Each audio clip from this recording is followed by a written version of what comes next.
Unstoppable kick-ass confidence. Are you ready? Welcome to the Raw and Unscripted show with Christopher Rausch, where we help you overcome your self-created crap without the self-help fluffy bullshit. Now please welcome our host, Christopher Rausch.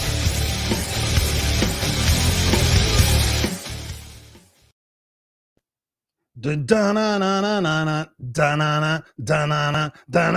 get the song yet? Do you guys know the words to it yet? Hey, what's up? Good evening, ladies and gentlemen, boys and girls. No boys and girls. We use colorful language on this show. Hey, it's me, Christopher Rausch, your No Excuses coach, back with another edition of the Raw and Unscripted show, where I help you overcome your self-created crap without the self-help fluffy bullshit. And boy, am I excited tonight. We have a great guest that's going to be coming up here in just a minute. But I'm also excited for so many different reasons. I am excited because great things are happening in my life. I'm making great things happen in my life. I am making great things happen in other people's lives. I am so blessed that you guys are here with us, either live on the show or watching the replay. Thank you so much. I really, truly appreciate it from the bottom of my kick-ass heart. As at the time of this recording right now, we are in December 2020.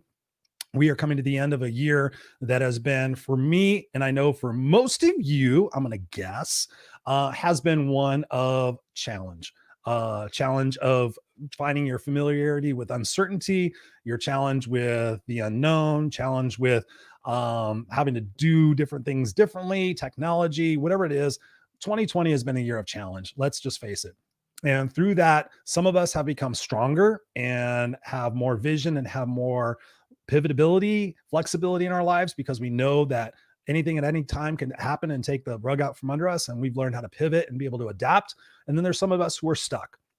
And then unfortunately, there's a few of us who have backslid. And unfortunately, I've had the opportunity to talk to people in all three of those categories. And hello, Teresa Noel Silcox. You are a rock star. What's up, Darlene? My two faves right in here, right on time. Look at you guys. I love you. I love you. I love you.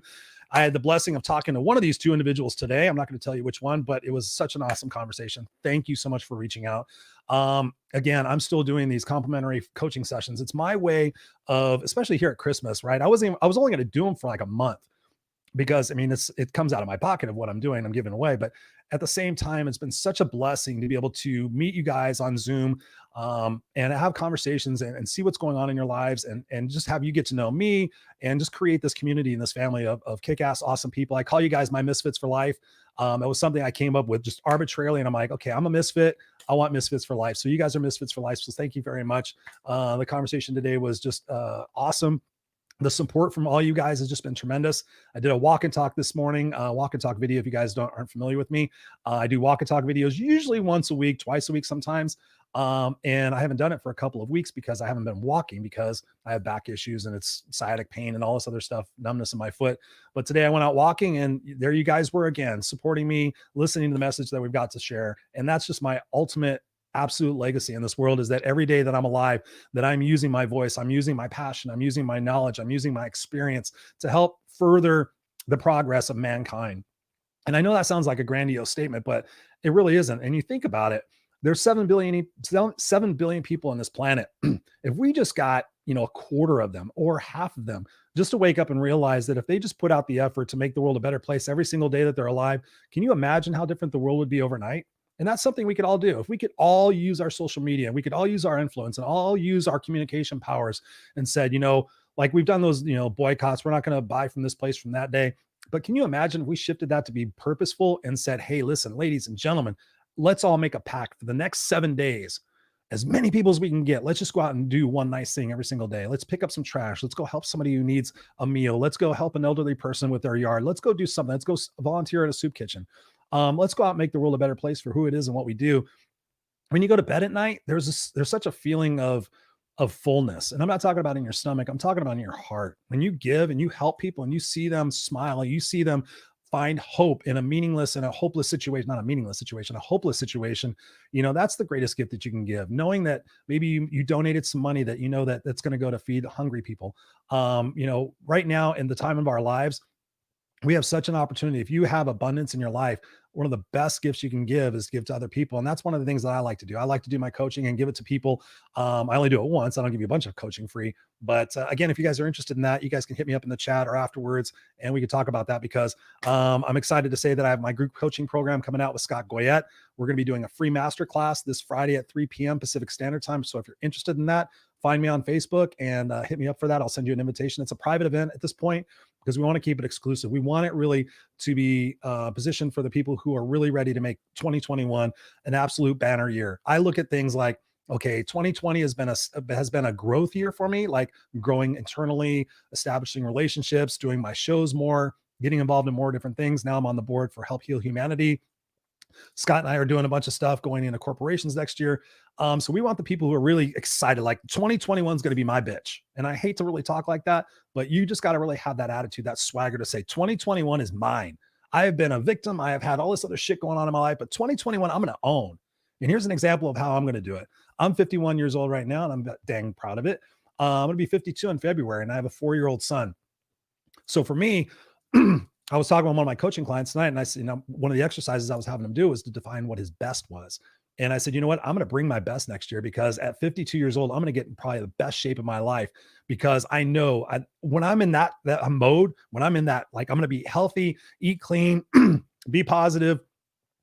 It adds to my enthusiasm, definitely. But it's about that pushing. It's about that wanting to grow and become more. Every week I look back and I say, I'm not the same person I was last week. And that's just super, super exciting. So we want you guys there. So if you're interested in that, please sign up for that. It's free. We're going over the core of the program, but you're going to get something out of it, but we want you guys to show up and participate, because for me personally, I wouldn't be where I'm at had I not invested in myself, in masterminds, in coaches. I've been in one-on-one coaching. I've been in group coaching. I've been in masterminds. That's why I'm sitting in front of you today doing the show, because I had people around me that said, hey, okay, Chris, you could do this. You could do this. I was the suit and tie guy. And they said, okay, do the kick-ass thing. So you got to be around the right people. And speaking about the right people, ladies and gentlemen, thank you guys all for being here. Teresa, Darlene, Rockstar Larry, Ellie Nicole, what's happening? Hi, handsome Chris. Best wishes to you and your family. Happy holidays. Great to see you. Yes, so I'm excited. I had a conversation with this guy that I'm bringing on here in just a second. I can't even remember. It was this year. I'm pretty sure. And we just fell into conversation. We just started talking, and before we knew it, it was already been 45 minutes, like an hour. And I said, dude, I got to have you on my show, because I love having those authentic conversations. And I got to tell you this, he's coming from the UK. And it is 3:00 in the morning there, and he wanted to be live on this Raw and Unscripted show. So I'm excited to welcome Junior Herbert. Junior Herbert, how are you, sir, tonight or today?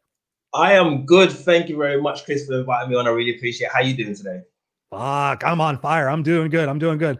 Like I told you right before we came on, I'm a little tired, a little congested, but anytime that I get an opportunity to do what I love to do, it's immediately the enthusiasm kicks in, and I'm just jazzed. I'm just fired up. I know after this, I'm going to be like, oh, I'm tired. I got to go get my son a bath. But for right now, for this hour with you, I am super jazzed that you're here, and that's not even anything fake. So just appreciate you getting up, making that extra effort to do your best to be here live with us. I truly appreciate it. We've got a bunch of people here in the room already, just lighting it up, and I can't thank them all enough. But so Junior, one of the things I talked about there in the opening, which you heard, is the fact that we've been going through COVID this entire year, but pretty much since March. And I know you guys are over in the UK, and I'm always keen to ask my guests who are in other parts of the world how it's been for them over in their part of the world. So to kind of give us in the USA a different perspective, or a perspective that might be a little bit different from what's going on here. But how has it been for you, the COVID experience? Well, the COVID experience for me it's been challenging, like everyone else, because I know quite a lot of people who suffer from anxiety, depression, and just reaching them out on, if not a daily basis, like every week, just to see how they are. It's so I would say it's such a blessing as well, just to like reach out to these people and just see how they're doing. But majority of the people here in the UK have been, very upset, and, been very upset because here in the UK, they like to, especially in London, they want to, go out drinking on a Friday night and Saturday night, and just being restricted it's you know, it's such a thing that they can't like express. So they'll be just trapped at home all the time. And a lot of people are just like worrying when things are gonna turn back to normal. But this is the new normal now. You know, we're wearing face masks everywhere we go. They've been locked down twice early in March, and we just come out of lockdown in certain parts in the UK on December the 2nd. So people are just rushing back out there, you know, getting back to normality. Like even myself, because earlier on, I would say yesterday, I went to one of my favorite cafes that I like to go there and do a bit of work. So just for me, it's just like sense of relief. But from about March to November, you know, everyone's just stuck at home. You know, you can't go to families' houses, so we just doing Zoom meetings all the time.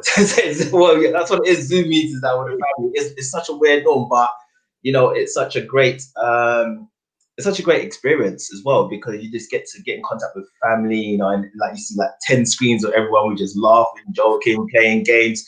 So it's the new norm for us, but we're all here in the UK. Some of us are like taking it an advantage, you know, like, right, this is my year to change my life. You know, I can rewrite my stories. You know, it's a perfect time, and this is what I've been telling to a lot of people as well. You know, this is a perfect time to, you know, because you know, when you were a kid, you had these dreams of what you want to become, like a sports person or a scientist or, you know, a doctor or a nurse. And when we get older, these dreams goes away. And I just say to people, well, this is the perfect time to rewrite your story. You can, you know, I've started motivating my sister to start writing again. The same as my nephew. And they're both older than me, by the way. And I've got people who actually, you know, become like personal trainers because that's what they wanted to do. But you know, life and job gets you, you know, in that little cage, you know. So now this is the perfect time to rewrite your story. But for me, lockdown has been challenging at the beginning, but I rewrite my story. You know, I'm doing stuff on a day-to-day basis, talking to people. But you know, UK for me has been a blessing. I mean, the COVID lockdown in the UK has been a blessing for me, but for others it's been a struggle. But they are working on their health every day. Oh, nice, man. You know what's interesting, and I appreciate you sharing that. I've had people actually get mad at me when I say COVID has been a great blessing for me, and I can understand why. But at the same time, it's for the reasons like you said. It's for the opportunity now to spend more time with my son. Like my son had to stay home from daycare. So I was like instantaneously, I get to connect with my son for all these months. And some days I'll admit, I'm like, Pamela Aubrey's on here, one of my dear friends. And I'm a co-host on her show with Rainbows in Real Life. And some days I'm like, oh my God, I'm going to go crazy. She's like, Chris, remember he's a kid, you know, And I'm like, okay, I'm grounded. But yeah, no, it's been amazing. And the thing I'm most thankful for that people sometimes tend to forget is the fact that we can do this. I mean, you think back when we were younger, there was no opportunity for this. I mean, if you thought there was a video phone, it was looked down the Jetsons, you're like, okay, one day I'm going to be able to talk to somebody on the television. I still remember being a kid going, yeah, that's never going to happen. And also we have this technology. We can do Zoom dinners and Zoom meetings. For me, I have met more people, face to face, but not in person. I've met more people this year than probably any year prior. And it's been such an interesting experience, such a fun experience to see the diversity and just to make all the connections that so much now. A group of us, actually, Pam and my friend Scott and a bunch of us were talking about like, okay, what are we going to do when everything's lifted? And we're kind of joking around, but I mean, there's a bit of seriousness in there. It's like, let's all get a motorhome. Let's get a big bus and let's just go tour around the United States. And let's all go see all these people that we met. Let's go meet the Ellie Nicoles. Let's go meet the Larry Schneiders. Let's go meet the Robert Brokers and the John Kovaches. What's up, John Kovach? What's up? What's up? Where's that? Where did he go? Yeah, John Kovach. What's going on, brother? Thank you for being here. Let me just pause for a second. Just thank you guys all for being here. Robert says, hey, Christopher and Junior. Thank you, Robert, for always being here. You're awesome. Of course, Pamela's here. Thank you. Thank you. Darlene says, welcome. Hello, Junior. Darlene is one of our absolute misfits for life. She says, double fun. Larry says he loves masterminds. Yes. I mean, Larry, if you guys ever want to learn how to network or if you want Kanga water, go see Larry. He is phenomenal. I want to get Larry on this show because he is just the greatest networker I've seen. Yeah. And Teresa says the COVID silver linings are something we need to be thankful for, like you. Thank you. I appreciate that. Yeah, it's for me, it's been a blessing and such an interesting time. and a time for growth. And that's one of the things that surprises me about some people is that they haven't taken that advantage to really grow themselves and to get out of that complacency status. What is it for you, Junior, that helps you in your life? If you could think about a situation in your life where you were stuck, you were down, you were depressed, perhaps there was just a low point in your life. What did you personally have to do to get yourself out of that situation, to get yourself where you're at today? Well, this is a good question, and what has moved me in the right direction today is the people around me. Definitely 100%, because at the moment I'm in the home-based business, and the people that I've been connected to on a daily basis have really pushed me and make my mind grow and develop to the person who I am today. So I've started this journey about 3 years ago, but it's only since last year, December, that I've connected to people that I've really and truly love. I mean, I've been connected with people for about 3 years in this industry, but I joined a business back in December 2019, and the people that I've connected since from then till now has been a truly blessing. So yeah, these are the people that's actually pushed me to where I am today. I contact them on a weekly basis. We do Zoom meetings, training together. Last week, Thursday and Friday, we went to this event in the hotel. Last week we were supposed to be actually in Cancun, but because obviously with flight restrictions, we couldn't go there. So everyone in the UK was gutted, but we got into a hotel, obviously space in between, following guidelines and regulations, and we just watched this virtual event live. And with the right people around you, even though some people say it's work, but for me it's a different lifestyle. So I just absolutely love the people around me. So that is the key thing to push me to how I'm the person today. It's definitely having the right people around me and the self-development as well. That's such a great answer. I love that. We were actually just talking about that in our group coaching program last night about who your five was, or who your five are. And Scott had brought up a different thing. He's like, who's your team? Who do you trust? Who's your energizer? Who is your accountability partner? And who's your mentor? That's only four. Stephen Covey talks about five. I was like, I can count. I said four. But anyway, who's your team? And that's such an important exercise, because a lot of times we find that the people on our team, the people that we trust, that are accountable and all that stuff, they're half the time they're the same person. So I love that you bring that up, because Stephen Covey does talk about that in the 7 Habits of Highly Effective People. Is like, who are the 5 people you're around the most? And this one thing you guys could do totally easy is just take out a pad and paper and just write down the 5 people you're around the most, draw a line and sit there and write next to their name, positive or negative. Do they promote you? Do they push you? Do they hold you accountable? Do they want you to achieve? Those people you keep in that top spot. If they're negative, or if they poo, don't do that, or whatever, then you need to fill that spot with somebody else. And that's not to say kick people to the curb, but if you truly want kick-ass success and you truly want to be unstoppable, you have to have that core team, that board of directors, whatever it is you want to call, that is going to hold you that higher standard. So I love that you say that, Junior. What did you do when you were thinking about those 5 people? What did you do if you had somebody that was perhaps, somebody was bringing you down or being negative? How did you handle that situation? I handle it quite well. And funny you should say this, because most people might relate to this, but earlier this year, I had to cut out a family member. And I would say it was my dad. Not really cut him out, but just, I had to keep him at arm's length, because, he's always wanted to be, he always wanted me to learn a trade. And trade is a good thing, don't get me wrong. If any traders watching, I do apologize, but I'm not taking a dig at you. But I always had this belief that I want to be doing something else with my life. And when I told him that I got into, home-based business, he wasn't too happy about it. And my father's the kind of person who, he's, is always thinking about himself, like he's got 6 of us, and he's not really, the father type role to like reach out to you and see how you're doing. And I used to go around to his house, help him clean the house. He's like 80, I think he's 83 years old, but he's the kind of guy that likes to go out and walk about, gets exercise. Like if he's in his house more than 2 days, then I'll be worried. But if he's out every day, then I know he's fine. But obviously with the current situation, doesn't go out most of the time. And I didn't get that much support or that positiveness from him. So especially during this period, I had to keep him at arm's length, but I'm gonna keep out reach out him every now and then. So even though it was hard for me to do, even though it's my dad, I respect him, but you have to have the right positive people around you, to keep on going on a daily basis. So this what I have to do with my dad, because there were other people, but I thought I used my dad as an example because blood related, and I handled it very well. If it was like friends outside the family, they'll be like, okay, I could push you one side and don't worry about you. But even though it's my dad, it's a little bit more challenging. So yeah, it's a little bit more challenging, but I thought I'd just let the viewers know, because even though it's blood related, sometimes you do have to push family members aside, to get where you want to go in life. Dude, it's true. I don't know, you probably don't know this about me, and I don't know if you guys know this about me, but I have a sister. I have a half sister, and respectfully, I don't speak with her anymore.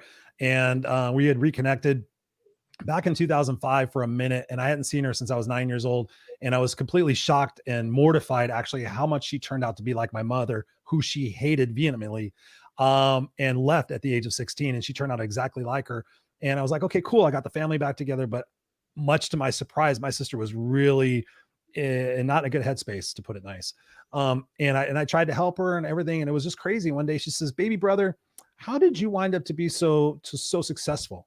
You stayed with mom all those years. You were homeless with the mom. You went through all those different things. How did you turn out like this? And I looked at her flatly and I just said, I chose to be this way. I chose to immerse myself in books and learn how not to be like mom. I chose to go to school to not be like mom. I chose to surround myself with people who are not like mom. I chose to say, those things are not working for mom. I'm going to change them. And yes, they are difficult and challenging. They still are ingrained in me to a certain extent, but I realized that if I truly wanted success and happiness in my life, and not to be a dick about it like my mom was, I had to change. And in a very short time, I realized that my sister was not going to change. She was victim to the nth degree. I doubt if she's watching. If she is, good luck. I usually say that sometimes because I don't know. I got to a point where she was really draining me, and I just had to wish her well, to put it mildly. There was a little email that I sent that wished her well. And at that point I was just like, I'm not going to look back anymore. I don't want those toxic people in my life. I don't want to have to sit there and be responsible, because I saw no hope in sight that she was going to change. I thought she would get inspired by me. Yeah, but this and that. And I was just like, oh my God, I literally couldn't take it. I was still dealing with my mom, and I'm like, can't do it. Wish you well. Good luck. Bye-bye. Because I hadn't seen her since I was 9 years old. And I was like, yeah, whatever. And I look at family, honestly, Junior, and I want your thoughts on this. I look at family, I mean, we can share blood, but I have some family out in this world who some of them I probably haven't even met yet, who are just amazing supporters, people I know virtually, people I know down in New Zealand and Australia and India, and now you get in the UK. Those are my peeps. Those are my family members. How is that for you in your life, replacing certain aspects of your family with people that are your friends? What you mean compared to my family members towards friends? You mean? Yeah. Well, I have, even though I've got a large family myself, I'm the youngest of six, and I'm 37. Like when I was literally born, I was already an uncle, so I had that title already. But outside the family, I have like friends all over the world, like I said, New Zealand, Australia, in the US. Where else? Italy, France, and just communicating with them on a daily basis, it's so inspiring. And I do have some family members who support. Actually, I have a large amount of family members that support what I'm doing as well. So lucky for me, my network and support system is just absolutely huge. And I know some people are very unlucky to have that, but when I jumped into this business, what I was doing, like I think the only person that really didn't support me was my dad that I mentioned earlier, but everyone else was like saying, you know what, Junior, I see what you're doing, this is one of your passions, even though you was doing other stuff about your life. I'm seeing you doing this on like a daily basis, you're helping people around the world. So for me, I've got a large network outside my family that supports what I'm doing as well. And I think this is one of the key things that I love doing as well, because when you were speaking earlier about when this COVID is over, you're going to go hire a motorhome and you go all over the place. I've already got people in Australia saying, yeah, when everything's fine, you can come down and spend a week down there. I've got a few people in America as well. So I just can't wait to like get out there, because I've been to America once, and that was Houston, Texas for February gone, but I haven't been to Australia or New Zealand yet, and that's one of my bucket lists to go to. So I just can't wait to go and just spend time with these amazing people. Isn't it going to be? It's going to be beautiful, man. It's going to be beautiful. It's going to be amazing. I can't wait to do it too. I can't wait to do it. What we got here? We got here for comments. Hi, John and Pamela. Thank you guys. You got, and what the thing about my family here, dude, look at, they're all saying, hey, what's up? They're all used to seeing each other. Hey, it's just like a little reunion here on Tuesday nights at 7 p.m. Pam says, just because it's easy, Jim, for me to say now that mine's 21. Oh yeah. Because her son's 21. Yeah, okay. that's what you're saying. Robert says, I'm torturing myself by trying to eat pierogies before that have reached a comfortable temperature. Okay, that's random. Random. Robert has some really insightful stuff, and some stuff I have to go, what are you talking about, Robert? It probably goes back to something I said before, because he's really awesome about commenting right when we're talking, and I try to wait until somebody's done to kind of throw these up here. But she says, wow, true, it's hard, especially when you have supported them. Yes. And he says, the power flows from the force. Absolutely. Teresa says, road trip. Hell yeah. Teresa Turner's here now. Hey, what's up? So I got two Teresas. I got Teresa Turner and Teresa Silcox in here. Thank you both. Both of them are awesome. Crystal Rye is in here. What's up, Crystal? You guys are all absolutely amazing. Let's see what he says here. When live streaming was becoming popular on Google Hangouts on air, a show had been born, one that required me to show up as me and nothing but me. Together with Simon and Dean, we had fun for 5.5 years.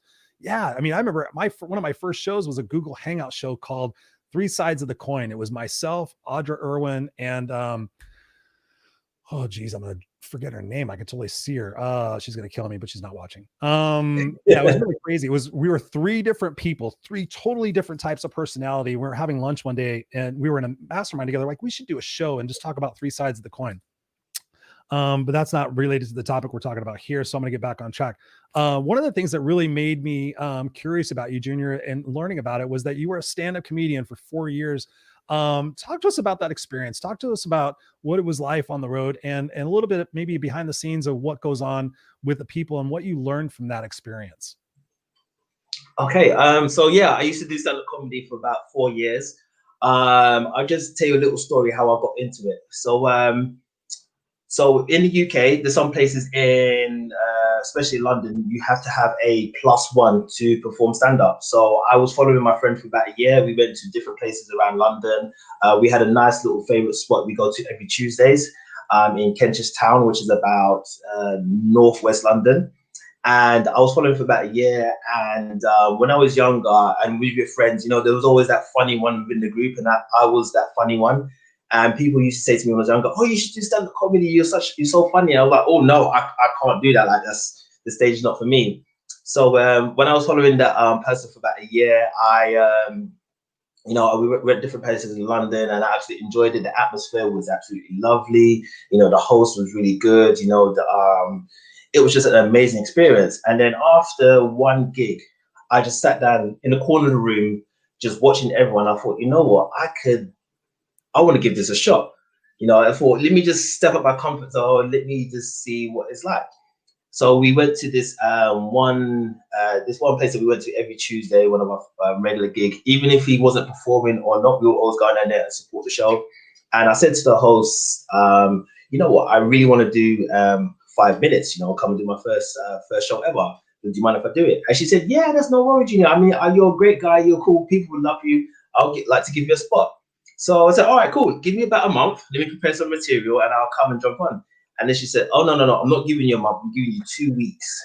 Nice. What? 2 weeks? Oh, my gosh. So, but right then I had a few material already planned. So I just wrote down some more. And then 2 weeks came up, you know, and what they do is if there's a new act coming on, they will say to the crowd, okay, we've got this new person coming on, you know, just give them lots of support and encouragement. And I went on, I done my first 5 minutes, and it went down great. You know, people coming to me after my set, like, oh, you done really well, that was great. You know, I love what you did. I like how you talk about your family. And it was cool. And then I remember I had this 2 or 3 minute little argument with this drunken dude. And went to the bar. It was me. I'm sorry.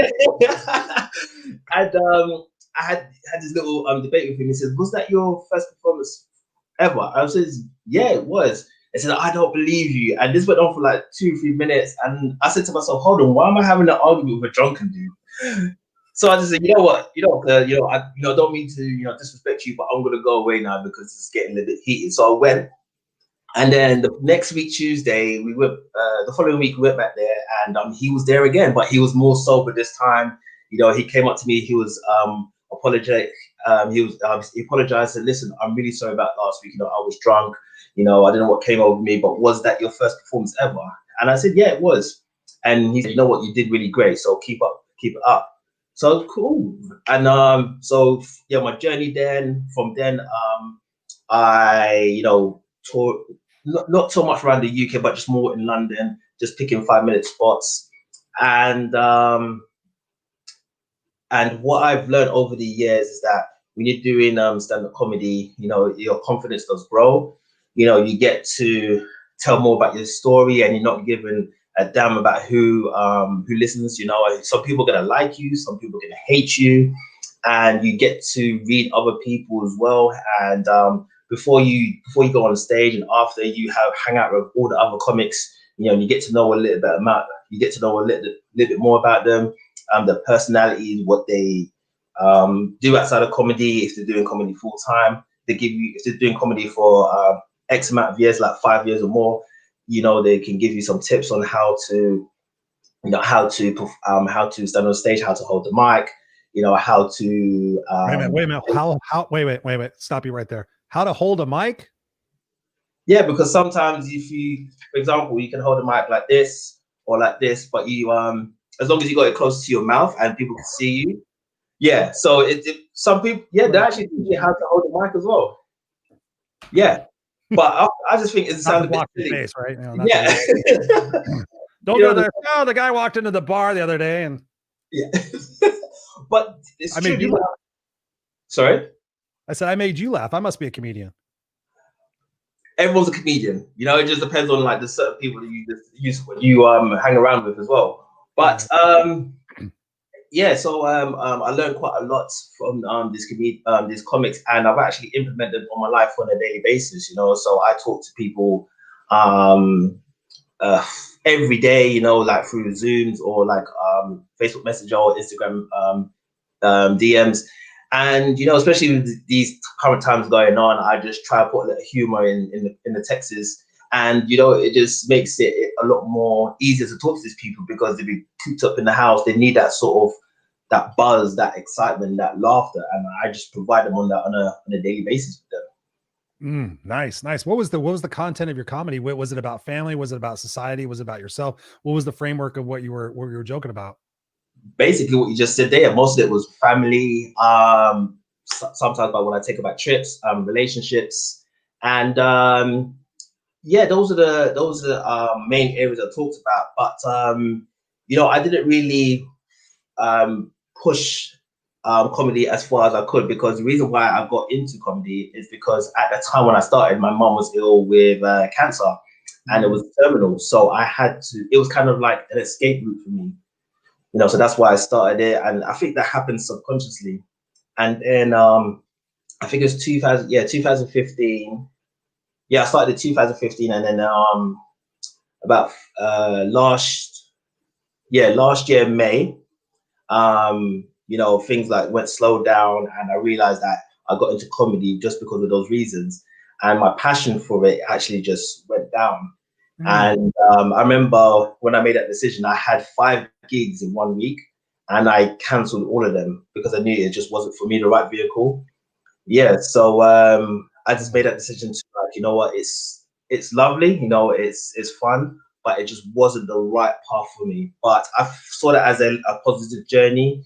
All the information, all the people that I gathered through comedy, the knowledge and the information they gave me, I just still have that today, and it's still embedded in my brain. So without those people, I wouldn't be the person who I am today as well.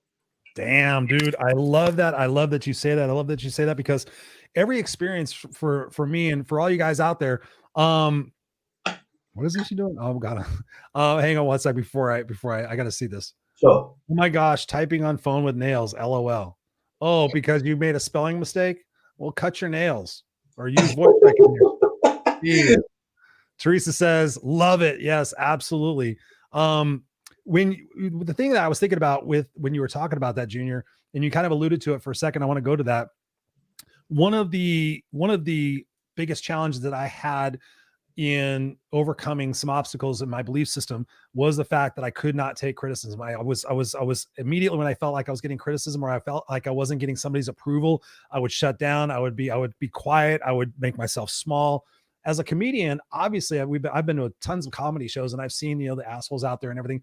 How do you deal with that and not take that personal and be able to segue that into your life? Like, okay, listen, somebody can have an opinion of the content, but perhaps it's not an opinion of me. How do you delineate that? And how do you make that become stronger? Because there's so many, we call them snowflakes these days. There's so many snowflakes these days, and people take so much shit personally and like, oh, I'm offended by that and all this other crap. And I'm saying be offended on things that are super important, but don't be offended about every single thing. Don't be fucking offended about Starbucks putting a fucking Christmas tree or whatever they did on the cup. That shit blows my mind. I don't even know what it was, but it was something about, oh, we don't want that. No, that's not fair. Oh God, Jesus Christ. Come on. So how do you handle that stuff? Because I think that could definitely help our viewers tonight that might be struggling with that. You mean like handle criticism? Yes. Yeah. I handle it very well, because if someone's been in the industry longer than I have, then whatever they say, I know it's golden.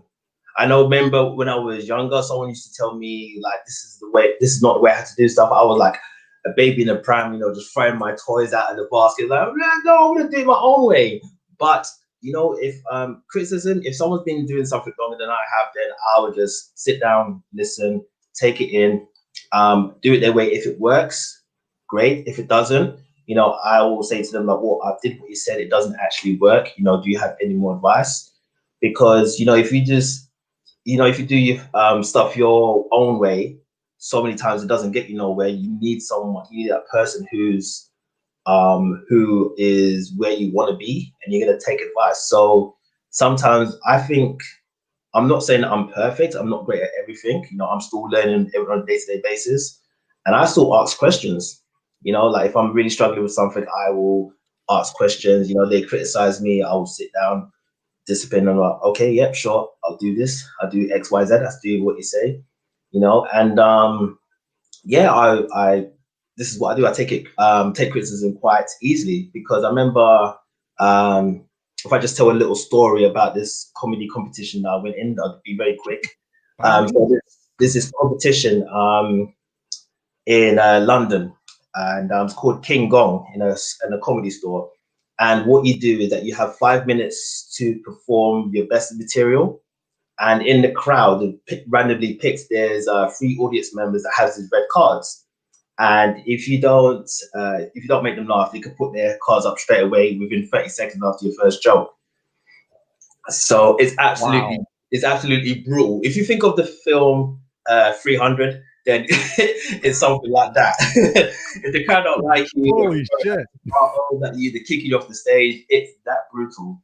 And I remember the first time I went on there, and I lasted about 3 minutes on my first attempt, which is quite good. But then some people were saying, oh, you spoke too quickly, they couldn't understand what you were saying. Some of the jokes that you told are quite old, maybe come up with something new. So all right, I listened to them, and then I did that the second time round. But the second time round, I lasted about 1 minute this time, and I was like, it's the same thing. And I was blaming the crowd. I was saying, well, you don't understand my jokes. I wasn't taking responsibility of my own performance. And then the third time I went on, I must have done about 2 minutes. And when I did that performance, I didn't even stay for the rest of the night. I just walked out. I was like, you know what? I was like angry. I was like, no, you don't understand. Yeah, middle fingers, everything, swearing. And I walked out. And then I spoke to one of these hosts that does a night in central London, and he gave me this rule of each joke you tell, you got to mark yourself out of 10. Listen to your material 3 times over. mark yourself 3 times, because the first time you're not gonna be honest with yourself. The second time you're not going to be honest again, but the third time you give your honest opinion. So I graded myself, and the fourth time I went to this competition, I passed the 5 minutes, but I didn't win the evening. So I take criticism very well. You know, I listen to people, and if you have that right mindset of, yep, I'm going to do X, Y, Z, how you told me to do it, life will be simple and easy for you. But if you just keep rejecting other people's opinions, you do your stuff your own way, you're not going to get anywhere in life. Mm-hmm. Amen, brother. I mean, that's the point. Like I talked about at the beginning of the show about having coaches and having mentors in your five, your accountability partners. You have to be receptive to, and I don't even call it criticism. When I was in corporate and I was a director of operations, I said, what kind of criticisms do you have for me? I have feedback for you. It's not I think criticism can have a negative connotation, but I just have some simple feedback that can either get you further ahead in life if you choose to take it, or you can stay where it is that you want to be. And for me, I know that, like I said before, having taken that criticism when I was younger and like, oh, I'm not enough and da da da. And when I finally got to the point where I was looking at what successful people did, successful people sat there and they surrounded themselves with people who are brighter and smarter and better and more skilled than they are, because they can sit there and say, hey, dude, you're fucking up. Hey, right there, you fucked up. Here's what you do when you fuck up. Boom. Okay. Wow. I'm not going to fuck up again. Great. Yeah. Thank you so much. It's the people that don't tell you what's going on, and you sit there and do it over and over and over again. And then for them, they're like, oh, they keep doing that. I wish they wouldn't do that anymore. And then they never tell you, and then you don't get a chance to become stronger. So I love that you said that, Herbert or Junior. I was thinking about your last name. I love that you said that because it's so paramountly important into what we're going to do as far as growing. And it leads me to the other question that I've been asking a lot of people lately that I've been hung up on. And it's the word your best, right? Now, when you think about you doing your best, what does that mean to you, Junior? Think about what it is that your best is. My best, I would say that it's a good question. That's a good question. I believe that I'm good at many things. I wouldn't say I'm best at it, but I would say I'm always improving and getting better on a daily basis. Let me reframe that. How do you consider, like when you're thinking about, like for me, I did something, it was 3 or 4 years ago, and I was putting my wallet, my keys on my dresser, and I said, well, I did the best I could. And I realized, I'm like, what is my best? What is like my personal integrity best? Because I went back to my childhood and I thought, okay, what do they say to you, Chris? Chris, did you do the best you could? And you're like, yeah, I did the best I could. Okay, we'll do better. They never define what the best is, and they never define what better is, but we're led to believe the rest of our life that if we did our best, then we should be okay. We should be off the hook. As far as that self-accountability, when you're thinking about your day and you're thinking about the work that you're doing, how do you define what your best is? Is it blood, sweat, and tears? How do you know that you did your best when you say you do your best? Right. Okay. So yeah. So for me, I think it's when at the end of the day, you're in your bed, you're laying down and you're just thinking about how your day went. So you know what? For example, if you went to the gym and says, you know what?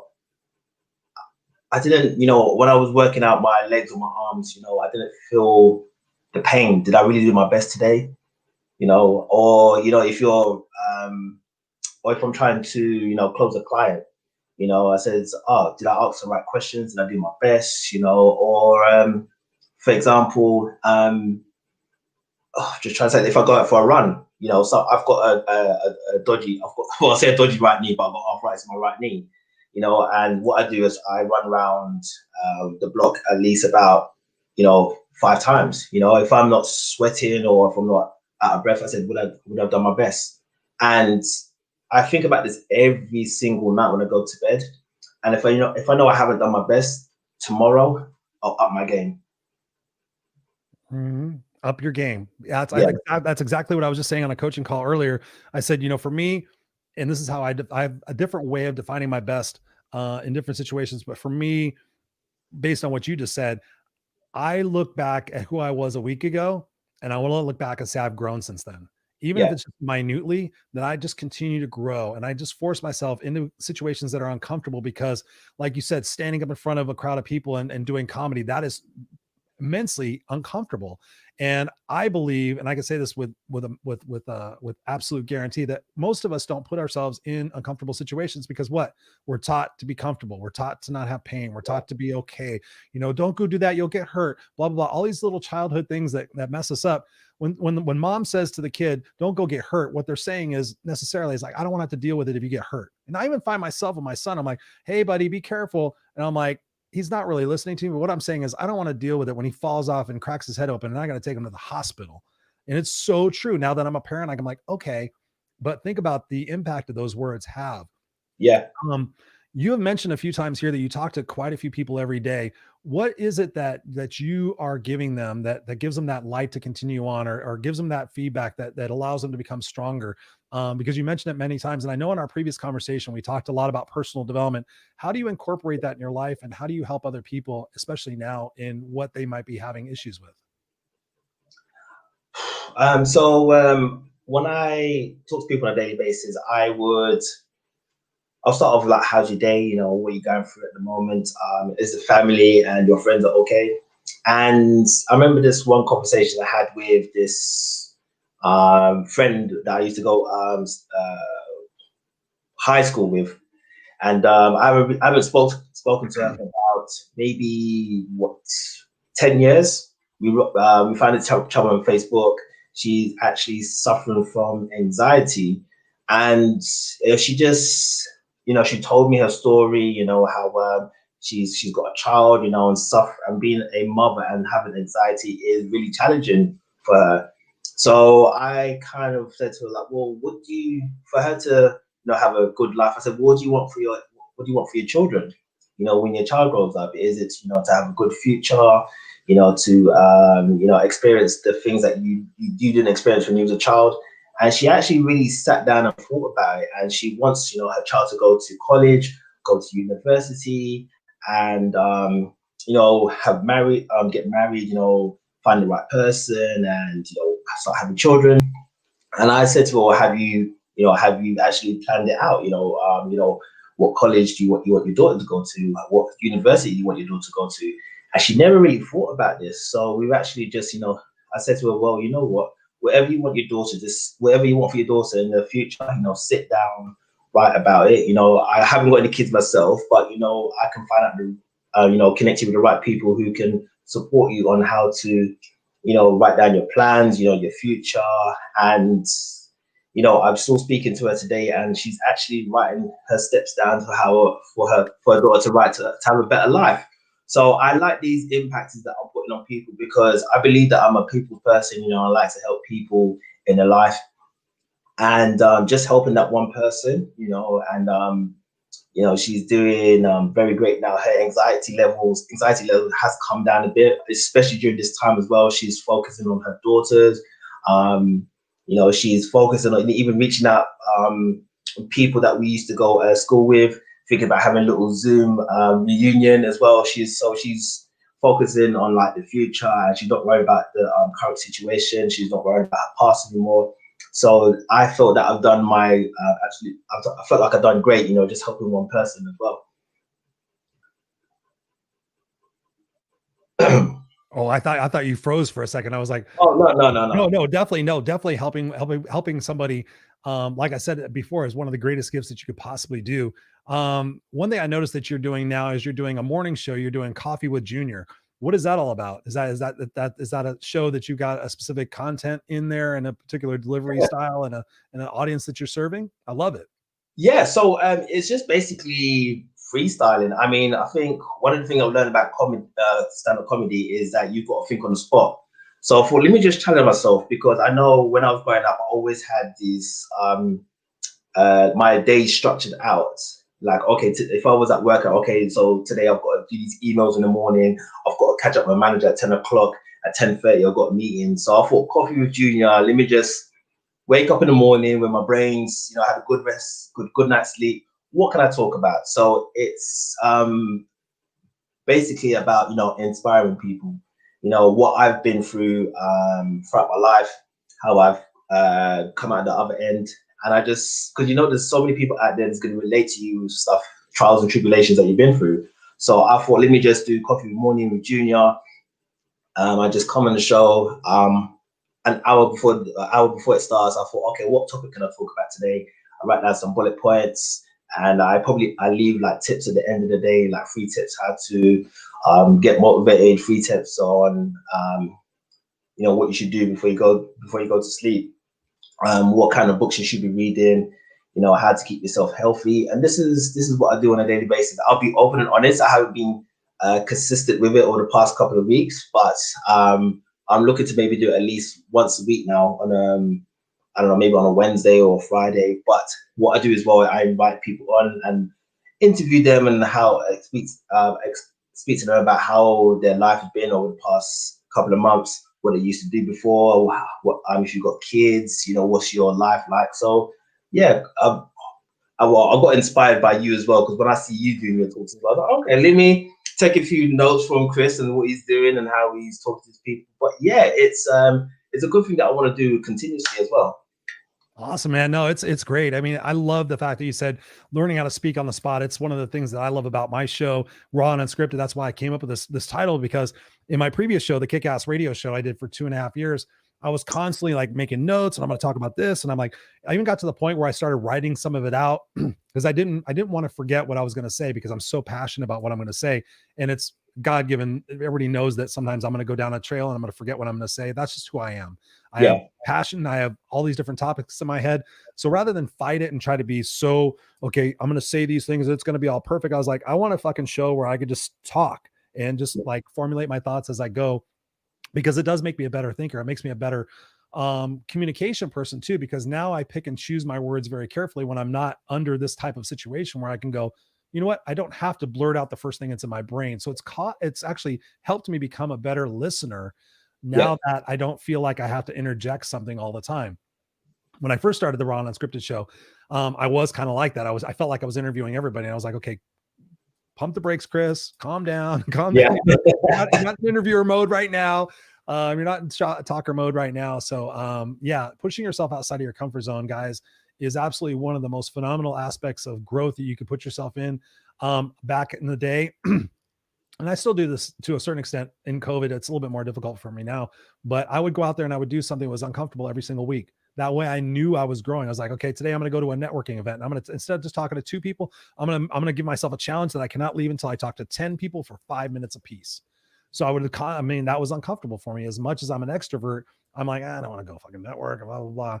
And what's funny is I love networking online, but yeah, pushing yourself out of your comfort zone is an awesome idea to continue that growth. And thinking on your feet is just an exciting way to live. It's alive. You're not planning something. You're not worried about perfection. You're not worried about the ums and the ahs and, oh, wow, if I have a technical problem, it's like, it's life. Yeah. It's life. And that's the beauty I love about that. We have a couple other people in here. Rob Morgan. Hello, Junior, and hello, Chris. Rob was on my Facebook live, or my live this morning. And he reached out to me. So we're going to do some stuff together. Rob says, I do my best when I help others. Absolutely. Absolutely. Love that. I love it. Pam says she's got to run. You guys are awesome. Thank you for sharing these messages tonight. Absolutely. We know you're a few hours ahead of us. Junior's just getting up in the morning, and all the rest of us are going to sleep. Yeah. Robert says, yeah, anxiety does suck a great deal. I know I have had anxiety issues for most of my life, and I didn't realize that I was self-medicating with either marijuana or alcohol. And I was like, okay, wow. And then there was a point in my life where I was like, okay, I wasn't taking anything. I wasn't drinking or anything. And I was just like, okay, this feels crazy. So I went and got on a little, like a microscopic dose of Xanax, or not Xanax. It was Zoloft. And man, I was surprised at how much calmer I felt. It was like, imagine the way I was talking just now. And then all of a sudden I'd be like this. So Junior, tell me about a time in your life when it took all the gas out of my tank. I became like this melancholy. I didn't have anxiety anymore. I didn't have nervous energy anymore, but I just became kind of just like, oh, hey babe, what are we having for dinner? I just became kind of just really mellow. Yeah. And everybody was like, man, you seem mellow. It seems crazy. I kind of miss the excitement and the spazzes and all this other stuff and just being you. And I was like, you know what? You're right. And so I went off of it, and I told my I got it through my ADD doctor. Yeah. She said, well, maybe it'll calm you down and be able to think better. And I just hated the fact that it just took away my personality. But yeah, anxiety does suck. How do you deal with anxiety? What are some of your tips for dealing with anxiety that don't involve substances?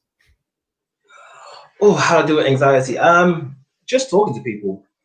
You know, I talk to people. I do a bit of reading, listen to music, have a little boogie or dance in my bedroom. But yeah, deal with anxiety. It's I talk to other people that has anxiety as well, and I question them, what do you do? You know, because there's so many people out there that has that anxiety, and you know, some people have been suffering way more longer than I have. You know, so I just get tips to them and just talking to them about it. And then after I've, you know, one of the best things that I've actually started doing for about maybe a year now is doing meditation.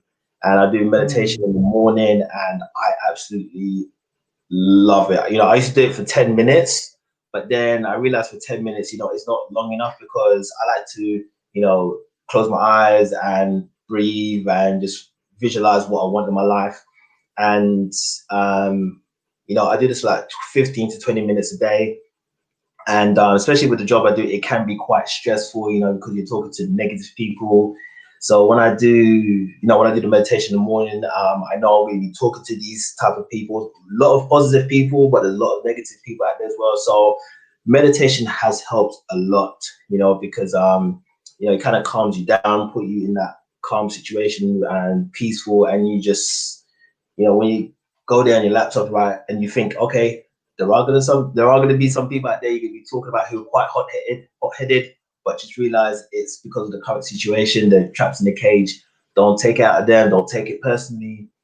And yeah, meditation is definitely one thing I do. You know, I do it in the morning and I do it in the evening. And this is how it's got me through the past 7-8 months. I love that you say that. I love it. It's some meditation is something that I opened the show with talking about my tagline about the self-help fluffy bullshit. And some of that stuff was the fluffy bullshit. But now I've opened my mind and I've expanded my parameters on what I think is fluffy and bullshit. And meditation is actually a great aspect of being able to calm your mind and to sit still. For me, with my brain, my buddy Scott has sent me meditations. We got meditations in our group coaching program. For every week there's a different meditation. So I've been really forced to do these meditations alongside the clients that we have. And I haven't reached that point where it's like, oh my God, this is a panacea, or I feel like I'm gone, but it does force me to sit there and relax, do my deep breathing and do my visualization, and just to take a moment, just take a beat for ourselves. I mean, how many times do we sit quietly for 10 or 15 minutes and just enjoy the peace and quiet and just let our minds run free, or focus on our dreams and our passions? Junior, we're about almost at the hour mark, if you could believe that. We've been talking this long already, and I want to respect everybody's time here on the show. Sometimes I've gone like an hour and a half, and they're like, "Chris, I gotta go. It's already 10 o'clock here." And here on the East Coast, it is now 11 o'clock almost on the East Coast, so it's almost 8 o'clock. Brother, I've appreciated you being on here. I know that people can get a hold of you on your Instagram. It's _Junior Herbert. That's correct. Yeah. So guys, connect with Junior. You know, I mean, obviously he's got a heart of gold. He's talking to so many different people every single day. Get on his Instagram, get on his coffee with Junior in the morning. You can obviously friend request him through Facebook. Just a magnificent soul, Junior. I've appreciated you being here tonight. What are some final words you have for the people that are watching to have them get set for a rockin' 2021? Well, funny enough, I was speaking to someone about this a few hours ago. So I would say, for you to have an amazing rock and roll in 2021, not only 2021, but going on for future, you know, start planning from now. Because what most people do is like, they say, yeah, I want a new year, new me, all that razzma jazz. And they start the journey January 1st. And you know what happened when you start your journey January 1st? You know, you go 2 weeks in, you quit. So I would say for your 2021 to be awesome, start planning from now. What do you want to happen in your life 2021? You know, do you want to have better, do you want to be more healthy? Do you want to be more wealthy? You know, do you want to connect with your friends and family a lot more? You know, whatever you want to do, start planning from now and start implementing from now as well. I know Christmas is coming up as well, so health is not probably one of the best things to talk about, you know, but you can even start doing that now. So what we now March is that for now in the UK is March the 9th. So start planning from now. Start doing these little daily activities on a day-to-day basis. So when January 1st comes, like you're used to it. It's in your system and you can just carry on with it. So I would say start planning from now rather than January 1st, because when January 1st comes and you start doing it, you know it's not going to happen. Dude, you're preaching to the choir. You are preaching to the choir. Man, I thank you so much. I thank you so much for getting up at the before the crack of dawn over there in the UK to be here live with us on the Raw and Unscripted show. It's been a blast talking with you for an hour. We could definitely just keep going and keep going. I have so many other questions I want to ask you. So we'll have you back on the show to be able to have you to have some more conversations with you guys. But yeah, connect with them. It's _Junior Herbert _Herbert. Go connect with them on Instagram. What a great soul. And maybe perhaps we'll have you back on and resurrect your comedy career. I know I saw a comment in here from Rob saying, give us some comedy. So maybe I can hit you up for a little comedy. We could do a little improvisation or something like that. Did you do improvisation at all? I haven't. I don't do improv, but I've seen it on TV. I absolutely love it. So yeah, I'd be more than down to do it. Okay, Bob, we're standing in a grocery store. Yeah, we'll do that. We'll do that. Yeah, I love improv. That thinking on your feet thing. Me and my buddy used to do that. This is funny. I'm gonna end with this real quick. Me and my buddy used to stand we'd be out in public somewhere and be like, "Hey, Bob, how does it feel to be out of jail?" And I'm like, "Oh, Jim, God, it feels so good. I am so thankful." Like, yeah, you were in there for 20 years. I'm like, yeah, I know, but your sister enjoyed it, But we would just do riffing stuff and stuff like that. He'd be like, "So, Bob, how do you feel about your AIDS diagnosis?" It was stuff that was not funny either. And we would just do stuff like that and just riff. So, we'll bring some comedy to the Raw and Unscripted show. We're going to bring some comedy to our Unfiltered Experience show that we're going to be doing Friday nights, coming up 5 p.m. starting January, something like that. So we'll have you on there as well. But thank you, brother. Stay in the back room, stay in the green room, have some M&Ms, have some coffee. I'll be right back. I'm going to see you over there. I'm just going to end out the show. Ladies and gentlemen, boys and girls. Wow. There you have it. Junior Herbert live from the UK telling us about what it takes to handle criticisms, what it takes to stay motivated, what it takes to have a kick-ass life, what it takes to reduce anxiety, what it takes to prepare for a 2021. If you weren't writing down your notes, you should be writing down your notes. Shame on you. But again, just want to run through and just say thank you to the Teresa Wilcox. Thank you, Darlene. Thank you, Ellie Nicole. Thank you, Larry Schneider. Thank you, John Kovac. Thank you, Pamela Aubrey. Thank you, Robert Broker. You rock. Thank you, Crystal. Thank you, Teresa. Megan Watson, what's up? I missed you. I'm so sorry, Megan. I missed you. Thank you so much for being here. You're a rock star. Rob Morgan, thank you for being here as well and connecting with me earlier today. Listen, guys, it's coming to the end of the year. And like Junior said, no better time than right now to make that decision, to make that commitment, to make that promise to yourself that 2021 is going to be a kick-ass year, that you're going to want to look back at the end of 2021 and go, wow, I did my best. And I want you guys out there to really consider what your best is. Are you doing your best right now in your job, in your relationship, with your goals, with your diet and exercise, with your church, with your charitable contributions? Are you doing your best? Life is short, guys. Life is super short. And it's a shame that we don't realize that it is that short until we get older or until we get to the point where we can't do some of the things that we wanted to do when we were younger. Make those lists now and determine what it is that you're willing to commit, what you're willing to sacrifice to be there. Again, I got this master class coming up Friday at 3 p.m. Pacific Standard Time. It's all about what's going on in our group coaching program. It's free. If nothing else, come there, get the information and be able to use that. But of course, we want you in the group. That's how you exponentially change your trajectory from, oh man, I'm comfortably miserable and life sucks and I hope, wish, and pray it changes, to holy shit, this is really cool. But that takes sacrifice. That takes investment. That takes creativity. That takes, tenacity. You can sit there and say, okay, I'm not going to do that because I don't want to spend the money because I want to go buy all this other shit, or there's something that I can sell, but I don't want to sell it because it's comfortable. You could do that and still try to make it on your own. And 10 years, look down the road and go, wow, I'm still not quite there. I'm just saying this from my own point of view. It's not a sales tactic, but I would not be sitting in front of you had I not invested in myself in programs before and making sure I was around the right people. So please do that for yourself. And if you want, reach out. If you haven't taken me up on my free coaching offer, I'm still doing it. I'm probably going to end that at the end of the year because I have to protect my own self and make sure that my business is thriving in every way I possibly can. But again, I can't thank you guys enough for being here on the Raw and Unscripted show, spending your time with us, all the comments. And please, if this episode has impacted you, please share this. My goal is to reach as many people as I possibly can with my message, with my voice, with my heart, with my passion, because we all need it. And there's 7 billion people out there on the planet. And it's our responsibility to get out there and spread good news and spread authentic, positive development news, which is what I bring to you guys every single week. So again, if there's anything I could do for you, please reach out to me, send me an email, send me a Facebook message, send me whatever it is that you got to, and I'm here to help. Obviously, we have a great family here, and I just want to thank you again for spending your time with us. And we look forward to seeing you next week on the Raw and Unscripted show. As always, stay unstoppable, stay classy, and remember to love yourself. All right. Cheers. Bye.